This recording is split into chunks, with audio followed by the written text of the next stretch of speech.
We are given a line graph that displays the total cost C in dollars of renting a boat for H hours.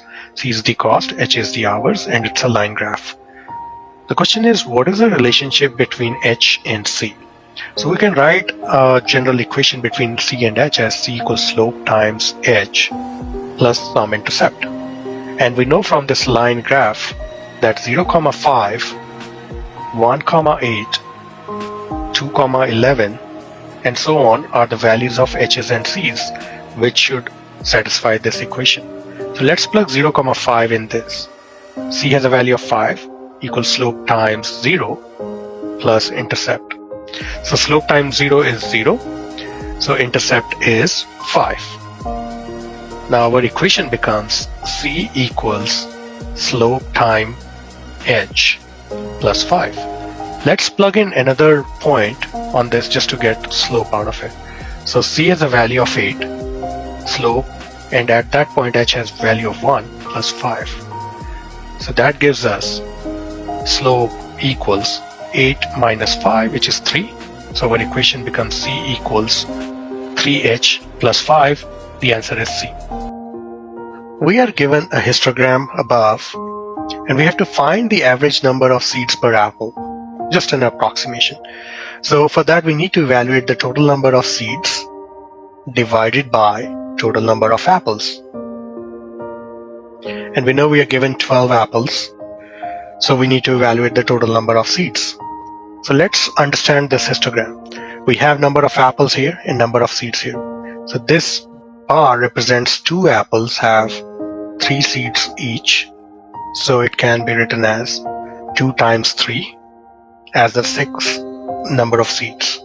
Then we have 4 apples with 5 seeds each, so that gives us 20. Then we have 1 apple with 6 seeds. We have 2 apples with 7 seeds each, so that gives us 14 seeds. And 3 apples that have 9 seeds each, so the total is 27. If we sum this up, it comes out to be 73. So let's divide 73 divided by 12. So 12 times 6 is 72. We get remainder of 1. Adding a decimal gives 10. Adding 0. So 8 times 12 is 96. We have a remainder of 4. So 6.08, which is closest to 6. We are given a system of linear equations, and we have to solve for x and y that satisfy these two conditions. So if we look closely, if we sum up these two equations, the y cancels out with each other. So on the left hand side we have x plus y minus y, which is x. On the right hand side we have 2x plus 4 minus 1, which is 2x plus 3, which gives us x minus 2x equals 3, which means negative x equals 3. So x is negative 3.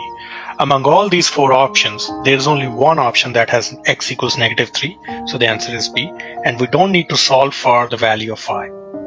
Which of the following is the equation of a line that passes through this point and has a slope of negative 2? We can write the equation of any line as y equals mx plus b, where m is the slope and b is the intercept, and we're given a slope of negative 2. So our equation now becomes y equals negative 2x plus b. And since this point lies on the line, we can say that this point satisfies this equation. So replacing x and y from this point in this equation gives us negative 1 equals negative 2 times x value is 4 plus b. And we can solve for the intercept, which gives us b equals 8 minus 1, which is 7. Our equation of line becomes y equals negative 2x plus 7. So taking negative 2x on the other side, it becomes 2x plus y equals 7. So the answer is D. We are given a line graph that has a line and 2 points on it. And the question is finding the rate of change of that line. So let's call these 2 points as point 1 with coordinate x1, y1. And the other is point 2 with coordinates x2, y2. The rate of change is same as slope of a line, and the formula of which is given as m equals y2 minus y1 divided by x2 minus x1. And we can plug in the values of these coordinates.